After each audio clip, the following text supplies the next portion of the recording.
out, it's gutted. We Yes. have pulled out all the drywall, all the mold is gone. And you walk into the first floor and it actually smells pretty decent in here. It's going to be one of those events where people walk in and I have a feeling a lot of people are going to go like, oh, where'd the smell go? In a good way, I hope. I hope so But too. yeah, I mean, we did. We pulled down, that's what I'm working on tonight is we're pulling out bathrooms that, like I said, that for 15 years they leaked, and nobody bothered to, fix a loose pipe here or loose pipe there. So, when you get Tennessee hot weather in the middle of, July, August, September, October, and you get moisture in the air, well, mold breeds and it breeds quickly.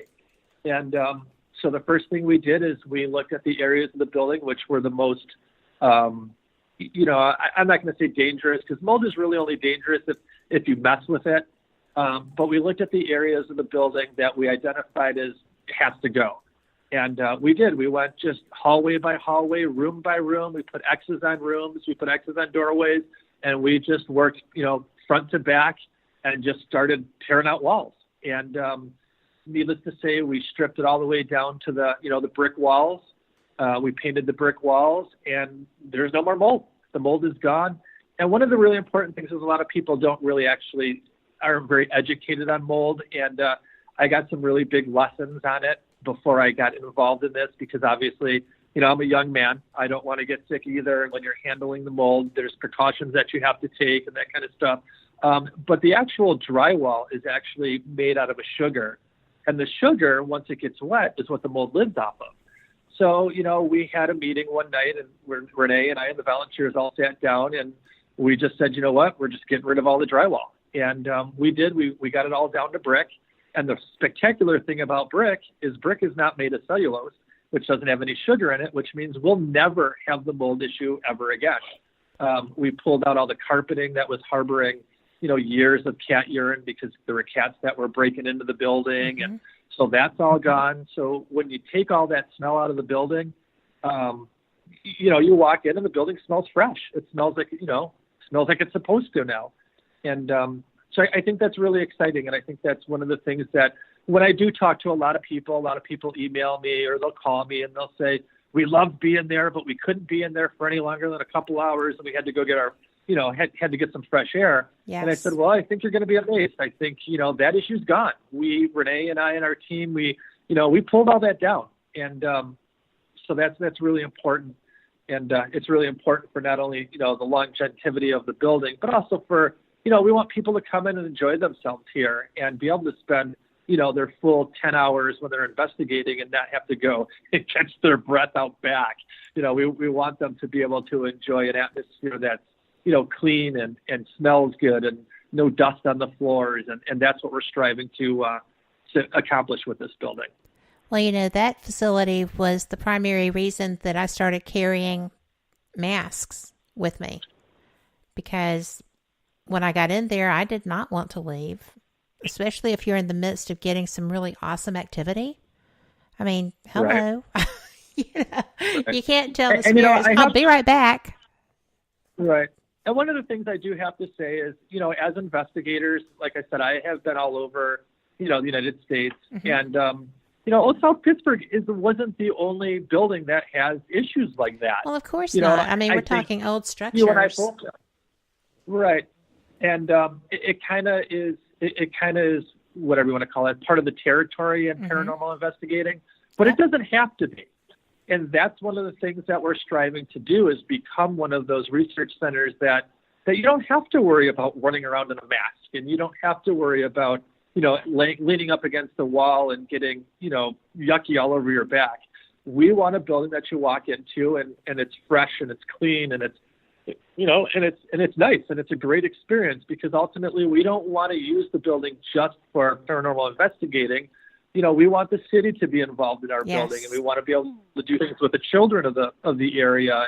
And we do, and I know this is kind of controversial, but we do want to have some of the younger generation of children be able to do, an afternoon paranormal investigation in the building with their parents and that kind of stuff because, it is controversial. There's people out there who don't believe in it, that kind of stuff. But I'm on the opposite end of the spectrum. I've got two daughters that have investigating with me since they've been 10 years old. And, it's about protection and education. Yes, it is.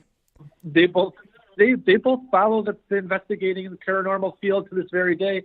As a matter of fact, my daughter is older now and she's at college, and she's actually part of the paranormal team in college. That's how much she enjoyed it. Well, so, there you go. I'm sorry. Starting them out young is very important, because just like anything else, it is an industry that we want to be able to share this with our children. But like I said, it's got to be done, it's got to be done with protection, and it's got to be done properly and that kind of stuff.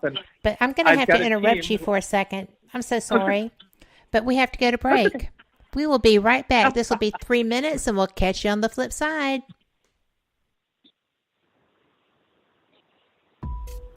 Since 1948, Fate magazine has brought you reports of the strange and unknown, all of them true. Fate Radio is carrying on that tradition, bringing you the unusual, macabre, strange, and bizarre. Join host Kat Hobson Sunday nights from 8 to 10 p.m. Eastern on WBHM Digital Broadcasting.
Listening to WBHM Digital Broadcasting, the best in paranormal talk, only on Paranormal Experience Radio. Broadcasting live out of Birmingham, Alabama. Thank you for listening to WBHM Digital Broadcasting out of Birmingham, Alabama. The time is 23 minutes after the hour. And we are back. Thank you so much for being here tonight. And I can't even tell you enough, Ronnie, how much I appreciate you being here. This was such a neat trick for you telling me as we're going on the air that you're live from the hospital. I know. I love being here. And I just figured, well, since I was working, I would just kind of schedule the interview around my work schedule. So, yeah, it's perfect. I really wish we had better reception, because it would be really neat to kind of do this from the third floor and to see if any of your audience out there actually hear any EVPs or strange noises. But unfortunately, I think if I walk upstairs, I'll probably lose you all.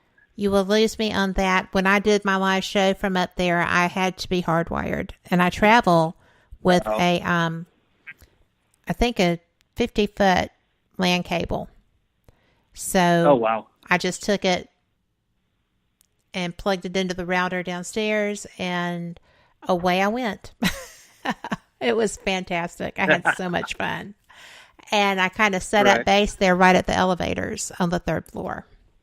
So. Oh, gotcha. And it was a pretty interesting show. When I went back and listened to it, I was surprised. And I was actually interviewing the former Ghost Hunts manager. And gotcha. that was that was a while back.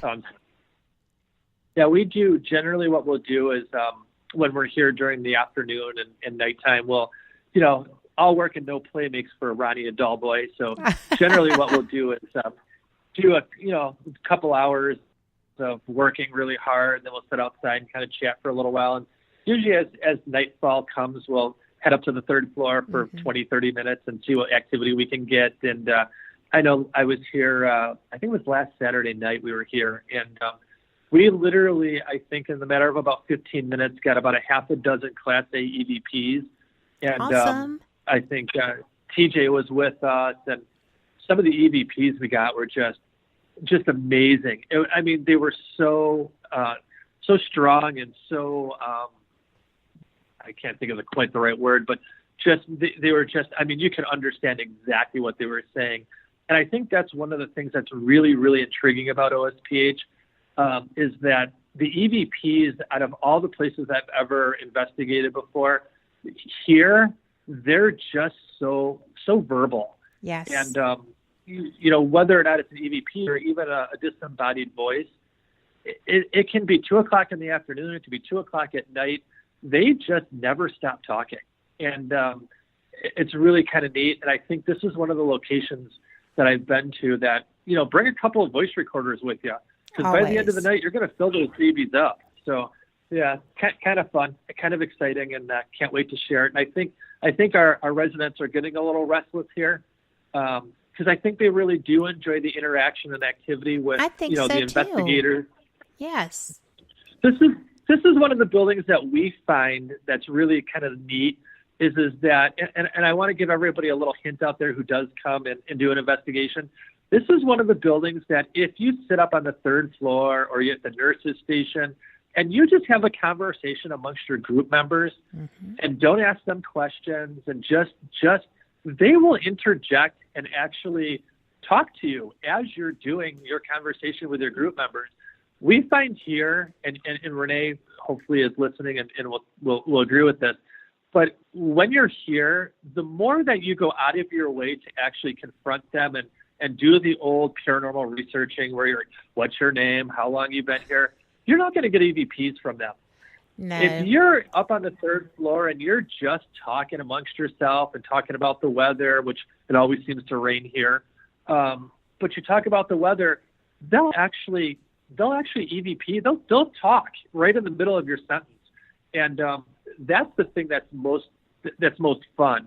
Is because, like I said, when we were up there last Saturday, that's what we were doing. Is we were at the nurse's station, which I think everybody kind of calls the crossroads or whatever up there, and we were just talking, and you hear all sorts of voices in the background just going on, just being part of the conversation, and like I said, some of them were just so strong, that you play it back and you're like, well, who said that? But there was only a couple of us up there, and you can hear the voices, so it was different, a different voice. I think that there's so many different levels of interaction there. The very first time I ever went with the team that I investigate with in Birmingham, I was just sitting there because I was sweating bullets. I had thought that I'd be clever and put on one of the doctor's lab coats, right? So I'm sweating bullets, and I'm coming out of the stuff, and I just set my KT down on the rocking chair, and it's going crazy in an area with some electricity, but certainly nothing on the wooden rocking chair, Right. And I said, are you waiting on me? Are you talking to me? And it stopped for a minute, and then it started going up to red again, and I was like, well, I'm sorry, I was just hot. Do you live here?